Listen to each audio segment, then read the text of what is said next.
The Catman, Peter Criss, has a black and white visage and eyes that are as eerie as the stage's shadows.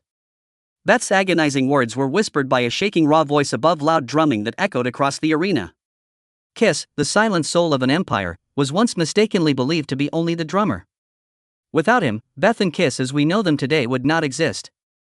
Peter Criss, one of the 4 original members of the renowned rock group, contributed to the formation of a musical phenomenon that was beyond time. Kiss was never merely a song. It was legend, fire, and the most spectacular display of sound and vision in rock history. But in the glaring spotlight of celebrity, Peter was always the one left in the background, fighting not just his bandmates but also fate and himself. He got dismissed several times rather than just once. Instead of departing in style, he vanished in silence. Beneath the cat makeup was the face of a man who had previously achieved glory but had been rejected by the band he helped form. And once the world turned against him, when his old friends stopped talking, and when all he had left was a gun and $100,000 following the Northridge earthquake, Peter nearly gave up, but he chose not to shoot. He took up the sticks instead. He came back. His memoir, Make Up to Break Up, features the narrative of someone who has been forgotten, rejected, but never defeated, not with a triumphant drum solo, but with endurance. Then he was put to the test by fate again. Cancer. How did he survive the deadly falls? What caused a legend to be expelled from the very legend he created? The narrative of Peter Criss, the Catman, the outcast, the deserted, and how he persevered, fought, and gave his own heart its last beat is still in its early stages. George Peter John Criscola, better known as Peter Criss, was born on December 20, 1945, in Brooklyn, New York, a location that is not for the weak of heart. Being the oldest kid in a family of Italian immigrants, Peter grew up surrounded by automobile horns, trash-filled streets, and fights that broke out after school. He learned music in the brutal world of street gangs, where you either were beat up or battled, rather than in comfortable rehearsal spaces. He learned a single fact from this particular setting. You have to battle with all of your instincts and snarl like a stray cat to survive. Peter's family lived in a small flat and was part of the working poor. His mother, Loretta, was a strong-willed woman who kept the household together with strict discipline and an unshakable Catholic faith, while his father, Joseph, was a quiet carpenter. She was the first to see her son's talent for music and the one who used the kindness of her small kitchen to protect him from the violence outside. Every domestic item was eventually transformed into a musical instrument, according to Peter, who allegedly claimed to have started playing drums by tapping spoons on the kitchen table. But it was jazz, not rock, that genuinely molded his soul. The piercing clicks of snare drums played by Gene Krupa and Buddy Rich, whom he would later refer to as the gods of drumming, filled his early years. Long afternoons in Greenwich Village, where street musicians crowded the parks as if it were their holy shrine, fueled that enthusiasm. Peter, however, wasn't a sheltered idealist. He used to be a member of a gang and sold improvised firearms to make ends meet in the chaotic post-war environment. He has been in altercations that left his face covered in blood and almost ended up in trouble with the cops. Peter recognized the importance of music as a means of salvation rather than a route to celebrity since he had been so near to the edge. For Peter Criss, the only way to escape the darkness of post-war Brooklyn's poverty, anger, and confusion was through music. There was no choice. It was a matter of survival. He therefore perceived Kiss as fate, even though others eventually saw them as just a band. Peter Criss's career wasn't an overnight sensation. His road to become a professional musician was a long one, filled with blood, sweat, and silent tenacity on filthy stages, where the crowd occasionally comprised of a few inebriated drunks in some dilapidated pub in Brooklyn. With the goal of becoming a painter, Peter enrolled at Manhattan's School of Industrial Art as early as high school. However, fate was not depicted on a canvas. He was captivated by the world of drums and frequently sneaked out to Greenwich Village to hear live jazz between classes. Reuniting with childhood friend Jerry Nolan, who would go on to become the drummer for the New York Dolls, was a turning point in his life. Jerry ignited the enthusiasm that would blaze throughout Peter's life and taught him his first beats. Criss started playing in local bands like Chelsea, the Barracudas, and most famously, Lips, which he created with guitarist Stan Penridge in the late 1960s. Although the band primarily performed covers in low-cost East Coast bars at the time, Lips was the first significant step towards Peter's rock goals. Although Peter did not achieve popularity during these years, they helped him develop the fortitude, stage resiliency, and unwavering spirit that are necessary for enduring the harsh music industry. Peter constructed the door himself rather than waiting for a chance to knock. He ran a brief, bold-line advertisement in Rolling Stone magazine in 1972. A vocally gifted drummer seeking a band to reach new heights. Two teenage musicians looking for members for a new project were drawn to that advertisement: Paul Stanley and Gene Simmons. Peter Criss was formally hired as the drummer of an unnamed band a few weeks after the audition. They had no manager or record deal, just a dream and a little bit of insanity. However, a new chapter in rock history, not just for him, began at that same moment. Professional achievement. A spark ignited in the dark in 1973, marking the official birth of the moniker Kiss. Bars in New York that caught fire and became famous. Peter Criss was more than just the drummer, he was also known as Catman, with his black and white face paint. As a member of the original quartet, he was indispensable. Ace Frehley, the electrifying spaceman; Paul Stanley, the charming seducer; Gene Simmons, the blood-soaked monster; and Peter, the untamed feline. Fire-filled, impulsive, and instinctive. No band of its era was like Kiss. The audience has never seen anything like what they brought. Fireworks, fog, fake blood, platform boots almost 2 feet high, flames pouring from guitars, and wild rock songs played as though the end of the world were imminent. Peter Criss sat behind the drum kit in the midst of this sensory overload, but he never failed to stand out for his distinctive jazz rock drumming, his anguished voice, and his unpredictable aura as an artist. With each drumming stroke, whether it was loud like a hurricane or quiet like water leaking through a painted mask, he communicated a story. Kiss's series of debut albums swiftly dominated the American youth scene. Dressed to Kill, 1975, Kiss, 1974, and Hotter Than Hell, 1974.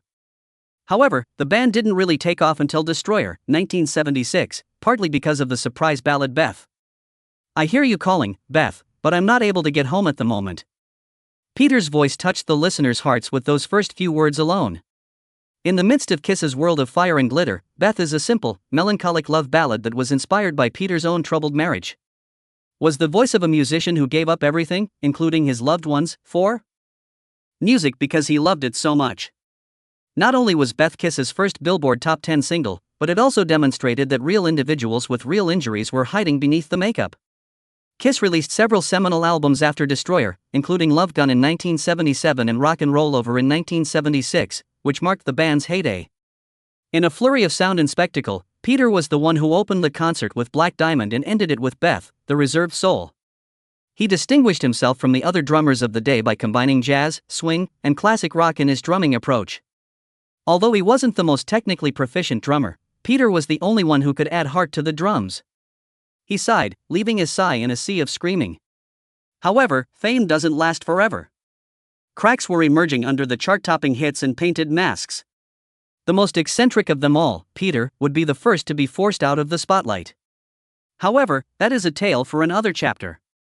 Because Kiss reached unprecedented heights in 1977, while the Catman continued to rule the rock and roll throne this very moment. The chaos of life. Kiss was not abandoned by Peter Criss. They shoved him out. While Kiss was still making money in 1979, Peter, the band's original drummer, Beth's voice, and its unadulterated, instinctual spirit, was gradually losing his reputation within the very group he helped create.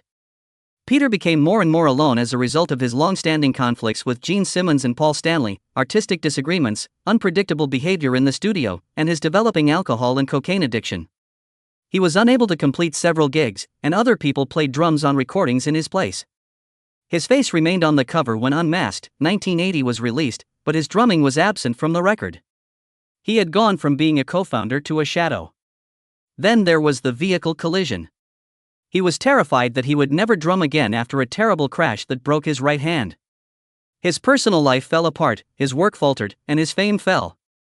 After his first wife left, his mental state deteriorated, and music, which had once rescued him, became a burden. Another blow in 1991. By pretending to be Peter Criss, a homeless man in California disseminated untrue rumors that the iconic Kiss drummer was now a destitute, addicted mess. The media jumped on it. The public's anger erupted.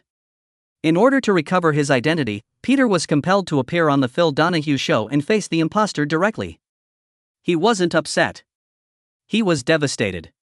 People in the globe he once ignited now have greater faith in his shadow than in him. However, it didn't end there. When former bandmate Paul Stanley later subtly but dangerously accused Peter of having anti-Semitic beliefs, Peter retaliated by categorically refuting the claim and calling it a grave affront to his integrity. The most agonizing reality persisted behind these public arguments. Once, they referred to one another as brothers. Peter was fired from Kiss for the last time in 2004.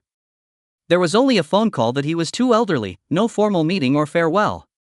No longer capable of performing 2-hour concerts. Peter claims that it was humiliating. His musical identity was once again taken away from him by the band he co-founded in a cold and silent manner. Breast cancer, a rare disease for men that is even more uncommon in the music industry, was discovered to be Peter's condition 3 years later, in 2007. He made no sound. No publicity, no press. He underwent surgery in secret. Endured radiation in silence and continued to live in silence. This time, Peter fought only his own body out of the same old fear of dying that had plagued him since the war. However, Peter Criss was changed by those trials rather than killed. He changed from being a crazy drummer to a scarred but sincere man who lived totally, honestly, and without delusions. Personal life beneath the Catman's ferocious stage persona was a tender, wounded man who was constantly looking within for inner peace. Peter Criss never showed off his personal life. He offered bits and pieces of unadulterated, unfiltered truth. From his first marriage, which was chaotic, to his current life with his third wife, Gigi Criss, Peter has experienced heartache and loss before returning to the serenity and tranquility of love. He once said that he might have turned to crime if it weren't for music, particularly the drums. Growing up in Brooklyn, where gangs and violence were commonplace, Peter turned to music as a means of escape from the gloom. He claimed that music saved him from himself. Anger, loneliness, and a sense of abandonment were all released with each drum beat. Drumming served as therapy in addition to being a tool. A lifeline for a soul that had ventured too near the brink. After years of drunkenness and depression, Peter finally faced a life-or-death fight with breast cancer, a rare disease that only affects men. He kept the diagnosis a secret for a long time because he didn't want sympathy, not because he was afraid. He suffered the radiation and surgery in silence after having his entire left breast removed. When he eventually came out, it was not to get attention but to accept life as a priceless gift that he wished to cherish each day. Peter at last found peace with Gigi, his companion through the worst of times, something his chaotic childhood could never provide. They took care of their pets, wrote a book together, and led a nice but quiet existence away from the commotion. Peter Criss continues to drum every day even if he is no longer on stage. He is not asked to perform. He is not bound by any contract to entertain. He nevertheless sits down, positions the sticks on the drum head, and begins to play. Because he knows no other way to live. Legacy and influence. Peter Criss was the drummer you couldn't forget, although he was never the best in the world. Because every ballad was a soul confession, and every beat contained life and blood. Peter used that precise spot in the rear to convey a different story about the underdogs, the abandoned, and the souls who yearn to be heard in a world where drummers are frequently simply the background for others to shine. The band Kiss would have been simply another heartless entertainment machine if Peter hadn't contributed his delicate, misdirected humanity. Kiss may have become a worldwide icon based on fire, blood, lights, and theatrical violence. Everything was altered by Beth, a ballad penned in loneliness and performed with unbridled tenderness. It not only prevented radio stations from ignoring Kiss, but it also created a new area in rock where grief might reverberate beneath the smoke and lights. Peter had a very distinctive drumming style that combined jazz and rock. It was impassioned but never careless, wild but under control. He taught a lot of young drummers to put their all into every beat. Beyond the technique, though, what made an impression was the way he used the drums to combat the emptiness inside. That can only inspire, it cannot be taught. In addition to his music, Peter Criss left behind a legacy of severe self-awareness. He never concealed his fear of dying, his addiction, or his betrayals. No polished image could possibly bring him closer to his supporters than that rawness did. As a friend, someone who had fallen, gotten back up, and never lost the honesty in his soul, rather than as a star. Medals were not necessary for Peter to demonstrate his legacy. The fans who listened to Beth in the solitude of their own lonely evenings and recognized themselves in her raspy voice are the true witnesses. And as he previously stated, he might have turned to crime if it weren't for music. However, he decided on the drums, and he saved himself by using them. And a whole generation of lost people. Current existence. On stage, Peter Criss is no longer the Catman. He is in his 70s and resides in a modest New Jersey house with his third wife, Gigi Criss. Even if the fire and smoke have long since passed and the drums are silent, a soul that has always been restless for music is still stirred within him. Peter has not played behind the drum kit in public since he announced his retirement in 2017 with a last show at the Cutting Room in New York. He instead dedicates his days to writing, working in his own studio, and fostering extremely personal endeavors, such as an unfinished solo album and an unpublished children's book. Male breast cancer, an uncommon and frequently disregarded disease, had threatened his health, but it has since stabilized. Peter disclosed that he still undergoes routine examinations and leads a life that he characterizes as cancer-free, but never reckless. Once threatening to take everything away, the sickness now serves as a daily lesson to value life. His resilient soul, which remains fierce, unrepentant, and steadfast in his beliefs, is more amazing than his physical recovery. Even though years have gone by since his last kiss, Peter has never given up his right to voice his mind regarding loyalty, legacy, and self-respect. Sometimes he does brief interviews, not to defend himself but to remind everyone that beneath the black and white, there was a man who was hurt, frail, and unbeatable. For his followers, Peter Criss is now a representation of tenacity as well as rhythm. A guy who lost everything. His band, his wealth, his health, and his pride, but he still quietly but firmly rose again. And at this age, his only possession could not be a drumstick but rather a profound sense of appreciation for everyone who has ever heard his heartbeat. The man with the scarred heart and the cat makeup, Peter Criss, was never a legend in the glitzy sense. Because he dared to scream in the dark, he became an icon. To continue drumming the beat of his life, he braved to plunge into the abyss and then to come back up, bleeding hands and all. Peter Criss is the unadulterated truth in a music industry full of fake idols and where myths from the media or romanticized memories frequently shape legends. Unpleasant, disobedient, and flawed. And that's exactly what makes him unique. He lived as a real man who never denied the darkness, never concealed the agony, and never apologized for being precisely who he was. This isn't because he co-founded Kiss or because Beth introduced the band to the public. Peter once remarked, "I might have turned into a criminal if it weren't for the drums." What could seem like a joke actually has a philosophy of life. Passion wasn't all that music was. It served as a means of escape, survival, and atonement. People heard more than simply music in every beat he ever made. They heard a heartbeat, a cry, or a plea. Peter Criss, who is around 80 years old, still tells stories even if he is no longer a drummer. The tale of an impoverished Brooklyn child who scaled the world's largest stage before being ejected from his own ambition. Nevertheless, a tale of a person who never stayed down. Can you recall the first time a drum beat made you shiver? Remember when Beth used to silence the night? According to Peter Criss, music only really exists when someone is still listening, so please share your ideas in the comments section below if you do.